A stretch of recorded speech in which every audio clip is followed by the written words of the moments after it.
வாங்க மக்களே, இன்றைக்கி நம்ம ப்ரக்கோலி தாங்க செய்ய போகிறோம். அது எப்படி செய்யுதுன்னு பார்க்கலாம் வாங்க. ஒரு பாத்திரம் வச்சு தண்ணி கொதிக்க வச்சுக்குங்க. அதில் ஒரு ஸ்பூன் அளவுக்கு மஞ்சத்தூள் சேர்த்துக்குங்க. கூடவே கொஞ்சமாக கல்லுப்பு சேர்த்துக்குங்க. ஏன்னா ப்ரக்கோலியில் சின்ன சின்ன பூச்சிங்க இருக்கும். அதெல்லாம் அந்த சுடு தண்ணியில் போட்ட உடனே வெந்து நமக்கு ப்ரக்கோலி சுத்தமாகிடுங்க. தண்ணி ரொம்ப கொதிக்க வேணாம், லைட்டாக சூடாக இருந்தால் போதுங்க. இப்போ எல்லா ப்ரக்கோலியும் அதில் போட்டு ஆஃப் பண்ணி வச்சிடலாங்க.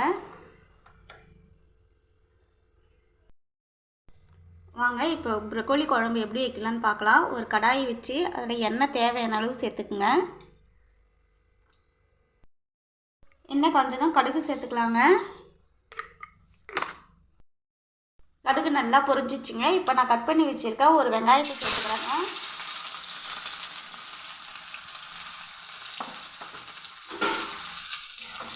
வெங்காயம் நல்லா வதங்கி வரட்டுங்க. பாருங்கள், வெங்காயம் நல்லா வதங்கிடுச்சுங்க. இந்த அளவு வதங்கினா போதுங்க. இப்போ கறிவேப்பிலை சேர்த்துக்குங்க. கொஞ்சமாக இஞ்சி பூண்டு பேஸ்ட்டு சேர்த்துக்குங்க. நல்லா கிளம்பி விட்டுடலாங்க.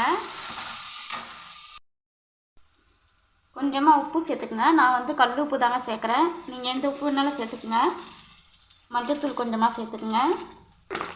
இஞ்சி பூண்டு போட்டதுக்கப்புறம் நம்ம உப்பு போட்டோம்னா அடியில் ஒட்டாதுங்க, நமக்கு நல்லாயிருக்கும், பாத்திரத்தில் ஒட்டாமல் இருக்கும்.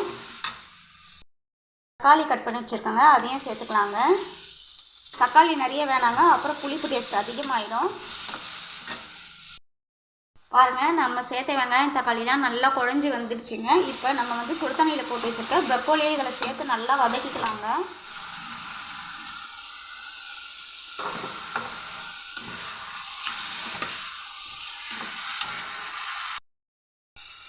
நல்லா கலந்து விட்டு மூடி போட்டு ஒரு 2 நிமிஷம் வைப்பேங்க. ப்ரக்கோலி சீக்கிரமாகவே வெந்துடும், டைம் எடுக்காது. கண்டிப்பாக இந்த ப்ரக்கோலி கிடைக்கும் போதெல்லாம் செஞ்சு சாப்பிடுங்க. உடம்புக்கு ரொம்ப நல்லதுங்க. நோய் எதிர்ப்பு சக்தி அதிகமாக இருக்குது இதில். நமக்கு கேன்சர் நோயை தடுக்கும், எலும்பு வளர்ச்சிக்கு ரொம்ப முக்கியமானதுங்க இது. பார்க்கலாம் வாங்க எப்படி இருக்குன்னுட்டு. பாருங்கள், ப்ரக்கோலி நல்லா வெந்துடுச்சுங்க. இப்போ நம்ம காரத்துக்கு தேவையான மிளகாத்தூள்லாம் சேர்த்துக்கலாங்க. நான் கலருக்காக கொஞ்சமாக ரெட் சில்லி சேர்க்குறேன். எப்போவுமே நான் குழம்பு மிளகாத்தூள் வீட்டில் அரைச்சது தாங்க சேர்ப்பேன். இதில் நம்ம பருப்பு மசாலா எல்லாமே போட்டு அரைச்சிருக்கோங்க. அதனால் இது டேஸ்ட் நல்லாயிருக்கும். காரத்துக்கு தேவையான அளவு சேர்த்துக்குங்க. நல்லா கலந்து விட்டுக்குங்க. இந்த மிளகாத்தூள்லாம் இந்த ப்ரக்கோலியில் நல்லா ஒட்டணுங்க, அப்போ தான் காரமாக இருக்கும். நல்லா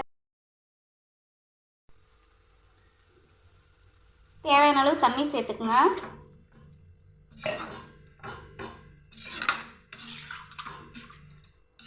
இப்போ உப்பு தேவையான அளவு சேர்த்துக்கலாங்க.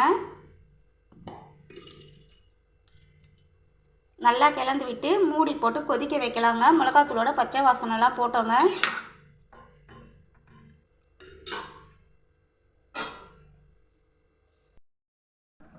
பார்க்கலாம் வாங்க.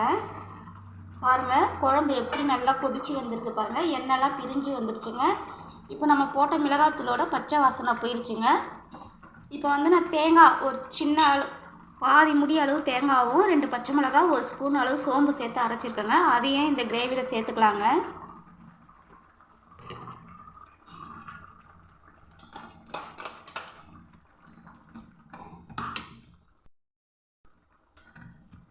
பாருங்கள், பார்க்கறதுக்கே நல்லா கலர்ஃபுல்லாக இருக்குங்க. நான் குருமா ஸ்டைலில் வச்சுருக்கேங்க. இது இட்லி, தோசை, பூரி, சப்பாத்தி, ரைஸோடு சேர்த்தும் சாப்பிட்லாங்க. இப்போ இந்த தேங்காயோட பச்சை வாசனைலாம் போகிற வரைக்கும் மூடி போட்டு கொதிக்க வச்சுக்கலாங்க.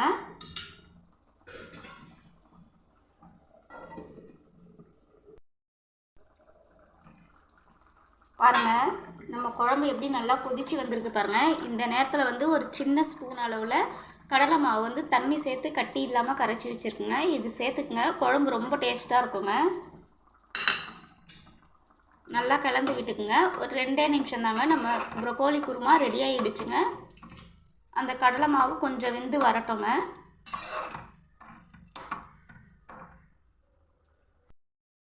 பாருங்கள், ப்ரக்கோலி குழம்பு சூப்பராக ரெடி ஆகிடுச்சுங்க. இப்போ கொத்தமல்லி தூவிடலாங்க. இந்த ப்ரொக்கோலி வந்து சாப்பிட்றதுக்கு சிக்கன் மாதிரியே இருக்குங்க. உடம்புக்கு ரொம்ப ரொம்ப நல்லதுங்க. ரொம்ப ஆரோக்கியமானதும் கூட. மருத்துவ குணம் நிறைய இருக்குங்க. கண்டிப்பாக உங்களுக்கு ப்ரொக்கோலி கிடச்சா வாங்கி செஞ்சு சாப்பிட்டு எனக்கு கமெண்ட் பண்ணுங்கள் எப்படி இருந்துச்சுன்னுட்டு. இந்த ரெசிபி உங்களுக்கு பிடிச்சிருந்துச்சுன்னா கற்றூசு வைப்பும் சேனலை லைக் பண்ணுங்கள், ஷேர் பண்ணுங்கள், கமெண்ட் பண்ணுங்கள். மறக்காமல் சப்ஸ்கிரைப் பண்ணுங்கள். தேங்க்யூ மக்களே.